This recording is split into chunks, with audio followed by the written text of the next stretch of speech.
Alam mo yung pakiramdam na parang pinipilit mo na lang pasahin yung sarili mo. Doon sa relasyon na meron kayo, na kahit alam mo yung katotohanan, na hindi na talaga mag-work at wala nang pag-asa.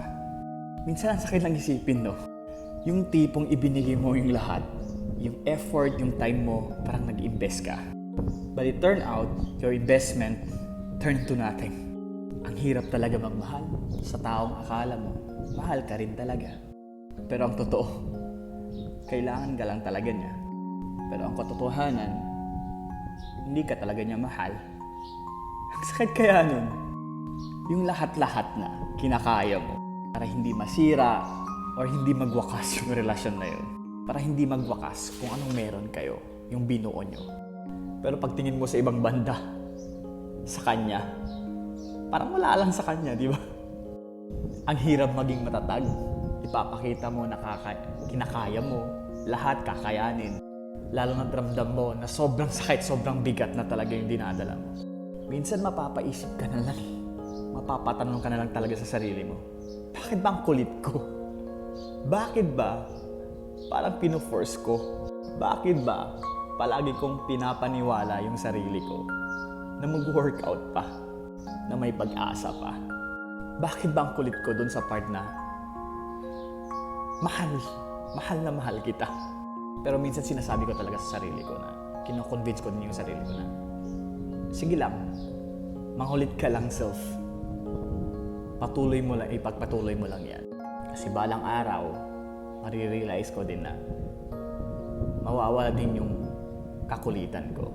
Lalo na siguro doon sa part na wala naman palang halaga ang lahat ng ginagawa ko. Hayaan mo ma-realize ko na ang hirap palang ipaglaban yung tao, yung hindi ka kayang samahang lumaban hanggang sa dulo.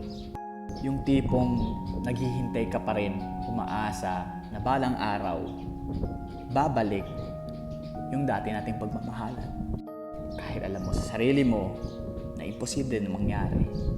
Pero minsan kasi dumarating pa rin tayo sa punto na iniisip natin, ang sakit lang kasi sa part na kinalimutan ko yung sarili ko. Yung sarili kong kaligayahan para sa'yo. Halos kinalimutan ko yung dating mundo kong ginagalawan para sa'yo. Dahil sobra kitang pinapahalagahan. Dahil sobra kitang mahal. Tapos sa isang iglap, babaliwalain mo lang pala ako. Babaliwalain mo lang pala lahat ng mga ginawa ko para sa'yo. Aalala ko pa yung minsan pareho nating sinabi na may pangako tayo sa isa't isa. Na tayo lang dalawa hanggang sa dulo. Pero ngayon, wala na. Natapos na. Doon ko nagpagtanto na hanggang pangarap na lang pala ang lahat. Sakit kaya nun. Pero sobrang weird lang kasi. Kahit wala nang tayo, wala ka na. Hindi ka pa rin nawawaglit at nawawala sa isip ko. Ang hiling ko lang, sana maging masaya ka kung saan ka man ngayon. Dalangin ko pa rin na sana maging masaya ka. Genuinely happy. Kung sino man yung nagmamayari sa puso mo ngayon. Dalangin ko pa rin yung tagumpay na binubuo mong pangarap ngayon. Kahit wala nang tayo at hindi na ako yung kasama mo sa binubuo mong future ngayon. Huwag kang mag-alala. Magiging okay rin ako. Magiging okay din yung lahat.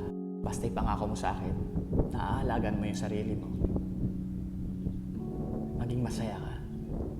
Much love and God bless.